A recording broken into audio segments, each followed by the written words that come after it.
Hi, this is Tim, and in this video I'm going to introduce you to the group overview. So if you've logged in to book that in, first of all, click on the shortcut to the group overview on your home screen, or click on Business drop-down and go to Group Overview from here. Now, your group overview is where you'll manage all of your group events, or your classes and your workshops and your events and things like that. Now, the way it's laid out is by default, it will show you a list of all your current events. And that means anything that's running in the future.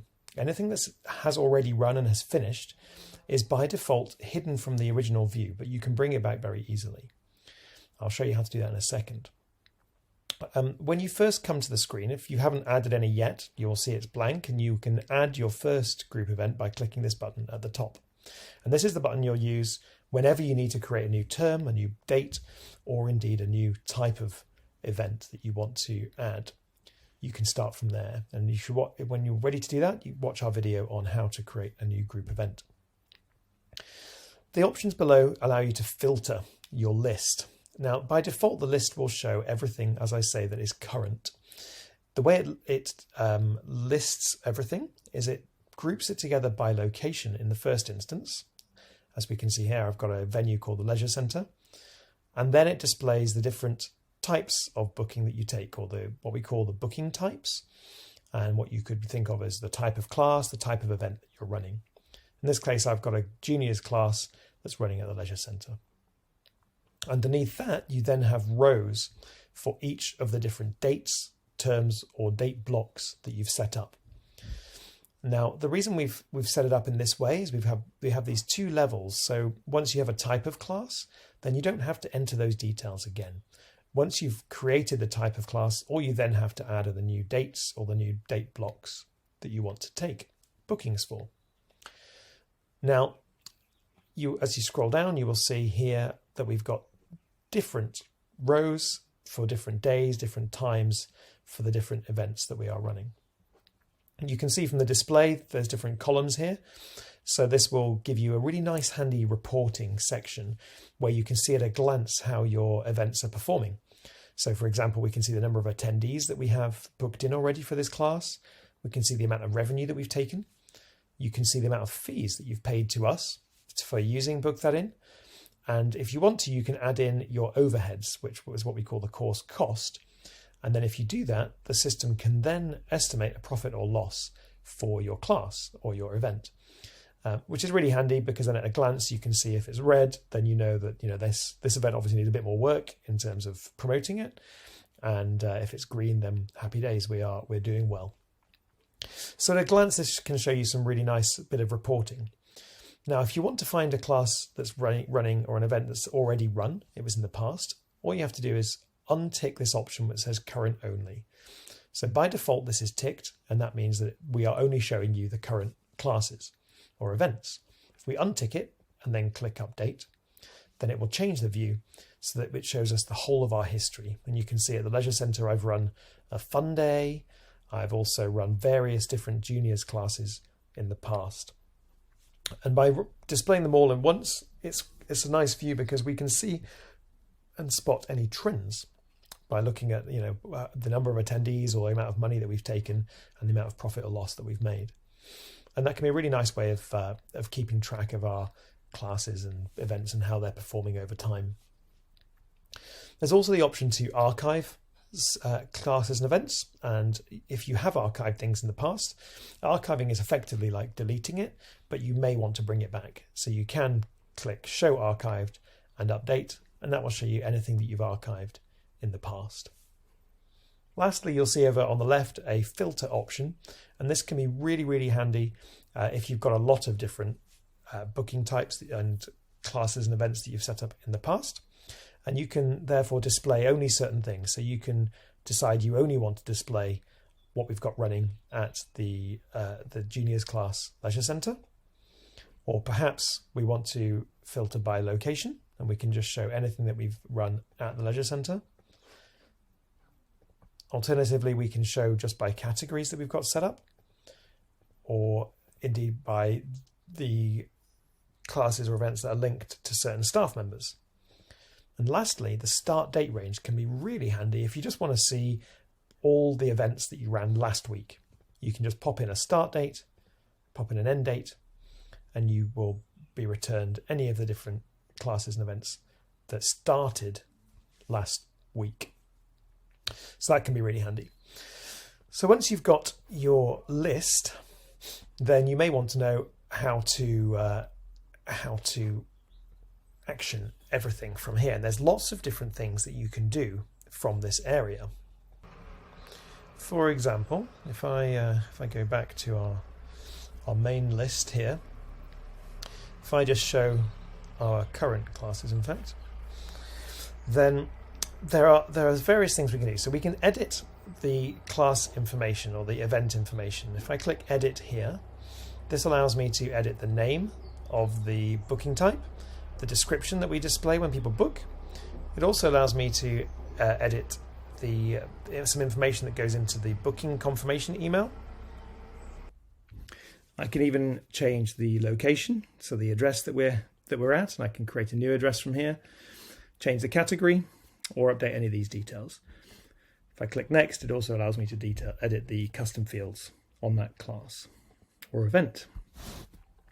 So that's the general edit button. I can generate a booking link. This booking link will send people to the hidden area on the Book That In website, not to your booking widget. If you want to send them to your branded booking page, then you'll use the business My Booking widget links that you'll find in that area. But these are links that will allow people to book even if your class or event is hidden from the widget. You've then got an options menu. This allows you to create price bands, so different ticket options for these classes and events. And again, please watch our separate video on price bands for information on that. It allows you to update your custom fields, and these are custom fields. They're booking questions you ask when people book this type of class or event, and only this type of a class or event. So you've already got some fields set up at the company level, which apply to all of your bookings. These custom fields will apply just to this specific class or event. And you can also have a one-click option to archive, so you can delete it from your admin area and people cannot no longer book. Underneath that, then at the level of the date or the term block, you can also edit those details. And when you click on here, it allows you to edit the name of that date block, the maximum capacity on that class or event, the duration, the cost per session, the staff member that runs it. And this is where you would add in the overheads if you want to use the profit or loss calculator. There are also various options that you can set and change for each date or block, such as allowing trials, whether they're paid or free. You can also change whether or not you allow midterm bookings and whether or not it should show on the widget, which means if it's set to yes, it will show on your branded page and on your website if you've embedded the widget there. And if you set it to no, then they will no longer be visible on your branded widget. The allow drop-ins option is for those businesses that have integrated with the Toddle About website, and it will show that you do allow or don't allow drop-ins to your sessions. And then the archived option, again, you can archive yes or no from here. Lastly, you can also edit the dates or delete the dates from here in your block. And you can do that by clicking the edit button here or the cancel or delete cross button there, which will allow you to maintain and manage the dates you've set up for that block. You can add new ones using this add session button at the bottom. So you can still edit an awful lot of details once you've created your term or your date from the edit option. The three heads on this icon on the right, these allow you to access your attendance register. So when you access your attendance register, you can see a row for each of the bookings you've got from this area. You can use the drop downs here to display certain information, be it the name or any of the data you've collected at the time of booking. And you can use this as your live register. So in class, if you want to have this up on your laptop or your phone or your tablet, and you can run through people's names and you can tick them off as they say yes, they are there. And then you have a live attendance, which is really important to keep track of. And when you click save, that will save those details. If you don't have access to the internet, then you can always download your attendance register using the download attendance button here in the top right hand corner, and you can print it off and take it with you. Lastly, you'll see there's a little triangle option under here which allows you different actions to apply to certain bookings. So you can move them between booking types, you can cancel them and refund them if you need to, you can apply a charge or a refund to a booking, and you can view that client's details within the client area as a shortcut there. So that gives you some really handy management information for your attendees. You can also get a booking link. So much like the booking link at the top here, this will also be a hidden link which allow people to book on the Book That In website, not on your branded site. The way this differs from the first one is if you have multiple different dates or term blocks and you want people to be able to choose between them, you would use the link at the class type level or the booking type level. If you want to just send people directly to this particular event, you'd use the link at this level and it takes them straight to the booking form. And lastly, on this, for each date or date block, you have an actions drop down. And from here, this is a short list of actions where you can view certain things. So you can export your register from here. So rather than clicking into the attendance register and using the download option, just export it directly from here.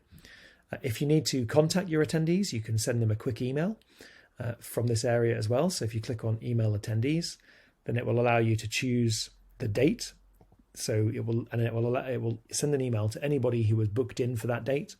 And then you can enter your subject line and your email content there. Because we've got a curly bracket first name field here, that means it will look personal. So it will say hi first name, so hi Sandra, and then it will give your message, and they won't know that it's been sent to anybody else necessarily because they won't see any other email addresses on that list. So you can send an email from there. Other things, you can view your waiting list from this area. So when you click on the waiting list, it will give you a list of anyone that's joined your waiting list, when they joined, and you can remove them from the waiting list. You can also view any extras that you have sold. So if you're using price bands and you've sold some extras, then you can use that. You can go to the date you need to and view any extras that you have been sold for that date. And lastly, you've got two one-click options to either hide it from widget or to archive it. And if you do decide to hide it from the widget, then this class type will no longer be displayed on your branded widget page or on your website, but it will still be bookable from the Book That In website, which is really handy if you want to give your existing customers a priority window to book, or indeed if you want to run any private sessions and allow people to book privately. And when you're ready, you can always just one-click show on widget again, and it comes back. So then that's the main things that you'll probably be doing from the group overview. But there are still a few other things that are pretty cool. So we have a notify waiting list button. This will only show when you do have people on your waiting list, and they could have joined the waiting list for the juniors class, for example, in this case, at any point to any of the previous terms when they were full up. If I click notify waiting list now, because I've got some spaces, this will allow me to send an automated email to anybody who's joined the waiting list for this session previously. I can choose them individually and send them one by one, or I can choose a whole bunch of them and send out an email to everyone at the same time. I can remove people from the waiting list if they've been on there a long time and I don't want to be contacting them anymore. And I can choose which class I want to notify them about. When I've chosen their name and I click send, I do then have an option to edit the email before it goes out using this link. And then when I click send, it will send the email out. It tells us that it's gone out here, and I can close it. And now an automated email has gone out to our people on the waiting list, offering them a place and giving with a link for them to book directly. So that's the notify waiting list. You will also see once you've created your new classes or your new events, if you've linked to a previous class or event, and then you will see some buttons, some action buttons. So one option is to send notification emails. So if you have linked to a previous block, then the system can automatically send out notification emails that again give them a link to book onto this term now that you've created it. And that again is linked to the priority window, and you can watch our video on how to create classes and set a priority window for existing customers. You can also edit the email from there, and if you're using our auto renewal function, then again you'll see buttons which allow you to send the auto renewal emails and to process the re-enrollments and to view them from here as well. So there is an awful lot that you can do from the group overview. Hopefully that's given you a really good introduction. Do have a play with it. Do let me know if you have any feedback on how we can improve it. And if you need any assistance, you know where we are. Just contact us on support@bookthatin.com. Thanks and take care. Bye-bye.